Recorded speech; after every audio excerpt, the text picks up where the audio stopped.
In 1997, Jean Chrétien wins his second term as Prime Minister of Canada. The two Conservative parties represent more votes than Jean Chrétien combined. Vote splits in key ridings decimated the PC party and saw the Reform Party incapable of breaking into large voter centres like Ontario. In 1998, National Citizens Coalition President Stephen Harper and University of Calgary Professor Tom Flanagan pen a paper on uniting the right and how dividing the two parties will only forever lead to Liberal majorities. By 1999, the Reform Party hosted United Alternative conventions across the country, in which some PC members and Reform Party members could talk on terms. By 2000, no agreement could be reached, and the foundation of the Canadian Alliance was largely Reform Party, with some social conservatives from the PC Party. The Reform Party and PC members negotiated a 50-50 perfect split on each of the two parties' policies. Initially, the official name of the party was the Canadian Conservative Reform Alliance, but after people pointed out the obvious that adding party to the end of it would create the acronym C-CRAP, they changed it to Canadian Reform Conservative Alliance. However, the media would often just refer to them as the Canadian Alliance or the Alliance. At the first convention, they elected Debra Grey to be the interim party leader. Debra Grey would be for this short time the first female official opposition leader in Canada. Grey was a longtime Reform Party MP and was known for her outrageous stunts. On February 10th, the Reform Party organized a special demonstration in the foyer of the Senate to highlight the possible return of Senator Andrew Thompson, who resides in Mexico.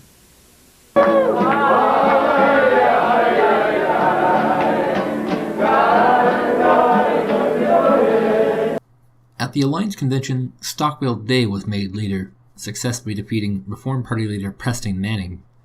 Many saw this as a sign that confidence in Manning's ability and philosophy had faltered, and that the party had drifted too far away from him. Despite this, Manning would serve out his term.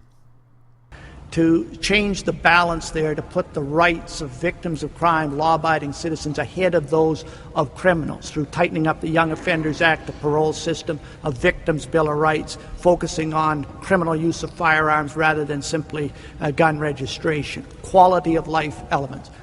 And then the Liberals called a snap election in the fall. Stockwell Day was not a member of Parliament when it happened. He wouldn't serve a single day in Parliament before the writ was dropped.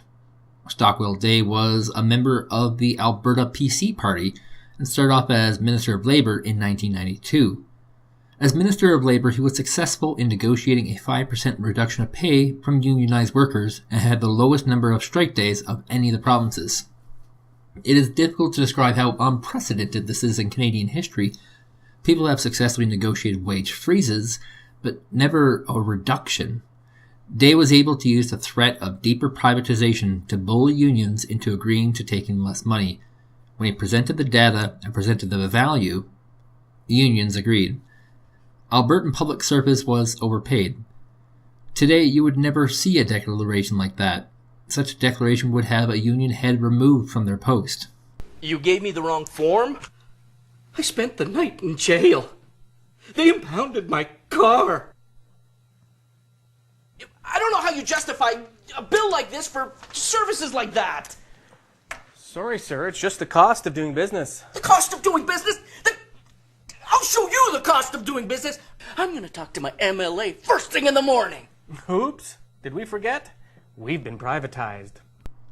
His success saw him promoted up the ranks into social services and eventually to the Treasury. As Treasurer, he was responsible for paying down Alberta's debt in full and instituting a flat tax, a tax that stood until recently. Of making this video, the national debt stands at $1 trillion. Next door, British Columbia sits at $60 billion in debt. So paying down debt is something uniquely Albertan here. With no seat available, Day ran for a by-election and a safe seat vacated for him. When the media came to question him on his victory, they caught him with a wetsuit and spandex on riding a jet ski. The man just did not care. The Liberals had crafted a plan to stay in power and wipe out Canada's right altogether. They created a campaign that would portray the Alliance as having a secret agenda, being against gays and abortion rights, trying to dismantle healthcare, trying to militarize Canada. Besides the secret agenda, how accurate was this message? The Canadian Alliance was brand new, and as such had the breadth to deny being against gay marriage and abortion rights. But let me not let Mr. Day get away with sliding away from his secret agenda. It's always a telltale sign when a political leader says, we don't have a secret agenda. However, a host of parties' memberships were openly in favor of banning abortion. This very tenet became an essential part of the later Harper government campaign promise to have a vote on the topics. The same was true of gays. Although he claimed to have gay men working in his campaign staff, including future Foreign Minister John Baird, he adamantly denied being against gay marriage. Despite this, members of the party yelled that they would support the traditional definition of marriage between one man and one woman. The Canadian Alliance opted for a positive message, but there was something insincere about it all. At times, it was tough making ends meet, and it hurts working long hours and seeing so much of your hard-earned money going to taxes. I really appreciate time with my family. This is my granddaughter, Janessa. I'm pretty proud of her. One thing concerns me, though. She already owes almost $20,000. I run to keep in shape. Day had difficulty shaking this image. It got worse when CBC published a documentary Time for the Election, which talked to people from his university about his religious beliefs. It purported him to be a New Earth creationist, believing the world was only 6,000 years old. Stockwell Day has never publicly admitted to any of these beliefs, or gone to a church that believes in this sort of stuff. However, he has also never denied them either. It was more than enough to destroy his reputation. Every day he came out denying everything that the party members were saying. It just seemed silly. Initially, Day tried to talk about direct democracy. He suggested that people should debate any motion that received 1,000 signatures. Lots of good ideas. I think his best idea is his proposed referendum legislation. Basically, if any group of Canadians presents a petition with 350,000 names on it, or 3% of the electorate, and the Alliance forms the government, they will hold a referendum. We demand that the Government of Canada force Stockwell Day to change his first name to Doris. Now, anytime there's a national referendum, yes, it costs about $150 million. But the petition hit the threshold rather easily and proved much like Bodie McBoatface. Direct democracy is something that you can very easily troll. Stockwell Day was met by constant protests in which, one, he was covered in chocolate milk. In particular, Aboriginals took issues with his announcement that he would rid the Indian Act. Today, this is the official stance of the Assembly of First Nations. At the debate, Joe Clark, who was standing next to Stockwell Day, moved his comment cards near Day with the words, "No two-tier healthcare" written on them. Two-tier healthcare was the claim that privatizing healthcare would inherently reduce the effectiveness of the public system. The system was tested in various parts of the country for various services with positive outcomes. However, the Health Accord attempted to block provinces from expanding privatization of services any further. Election day came around and the results were a disaster. Leading the polls at 30%, the Canadian Alliance was poised to form a minority government. However, the fear campaign kicked into high gear and progressive members of the PC Party and NDP supporters were driven to the Liberal Party. The result was the Canadian Alliance not being able to make any inroads into Ontario and the Liberals receiving a majority government. Shortly after the election, Day would run into legal problems. While being a minister in Alberta, he accused a lawyer who was defending a child porn user of also being a child pornographer. The defamation lawsuit cost almost $700,000, which was to be paid in full by the Alberta government. Day was successful in getting it down to $60,000, and he paid it himself. The next week, the Globe and Mail ran a story accusing Day of hiring a private investigator to find dirt on the Liberals, which is something you assume all leaders do for all people. This, however, led to divisions in the party. Chuck Stahl and Debra Grey, along with 11 other shadow ministers, criticized Day and resigned as shadow ministers.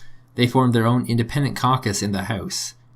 Day offered them immunity if they give up on the caucus. They refused. Day would kick all of them out of the party. They formed a new party called the Democratic Representative Caucus. now a third party, they allied themselves with the PCs but maintained as a separate party. This move also led to bringing the parties together.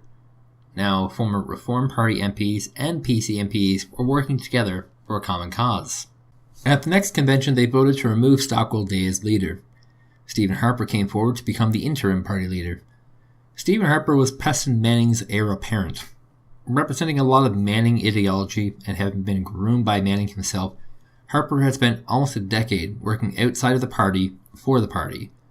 Upon winning the interim leadership, Preston Manning stepped down from his seat and handed it to Stephen Harper. In 2002, Harper welcomed back the Democratic Representative Caucus to rejoin with the Canadian Alliance, to unite a part of the right. But Harper had his mind on a larger goal, uniting all of the right. The opportunity to do this was lost a year later, when the successful nomination of Peter MacKay was made as PC leader. MacKay had signed an agreement with David Orchard to not merge the two parties.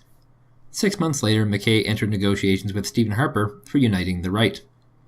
The goal was to create a party in which the reform elements of the party wouldn't overwhelm those of the PC party. I think there needs to be a bit of apologism for MacKay here on his decision to break the agreement signed with David Orchard. Not all of the Democratic Representative Caucus rejoined the Canadian Alliance.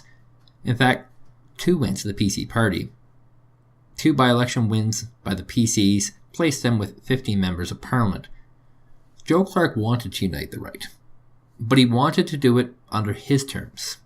The deal that MacKay etched out for a merged party was much stronger than what Clark could ever get. The opportunity presented by the Liberal scandal allowed for the two to come together to take power. To do this, a discussion panel was set up between Bill Davis, Loyal Hearn, and Dom Mazankowski for the PC party, and Jerry St. Germain, Ray Speaker, and Scott Reed for the Alliance. The event was hosted by billionaire Belinda Stronach, who also acted as the moderator. In 2003, both the Canadian Alliance and PC party dissolved to form the new Conservative Party of Canada. Scott Bryson, Keith Martin, and John Heron all immediately crossed the floor to the Liberals. And although never taking out Liberal Party memberships, Joe Clark and Brian Mulroney endorsed Martin's Liberals. The newly merged party was already a disaster. The first Conservative Party Canada leadership race was held in downtown Toronto, a race between Stephen Harper, Belinda Stronach, and Tony Clement. We already know a bit about Harper. Belinda Stronach was on board of her father's company, Magna International. She was rated as one of the sexiest politicians in the world by a number of publications. She charmed the nation with her relationship with Peter MacKay. Clement was a minister under the highly unpopular Harris government and was simply looking to jump into federal politics while provincial PCs were suffering. Harper was able to edge out his opponents, and on March 20th, 2004, he would sit as the official leader of the opposition. Canada is and always has been our country. And we want Canada to be a true north that is as strong and as free as it can be in every way that matters. The best country in the world. That's why we're here, that's why we strive, that's why we serve. Canada must reflect the true character of the Canadian people. Honorable in our dealings, faithful to our commitments, loyal to our friends. By turns, a courageous warrior and a compassionate neighbor. It is our purpose that Canada must be great. It must be great for all Canadians. It must be a country of hope and an example to the world. And only when it is these things, when Canada is all that it can be, only then can we say that our work is done.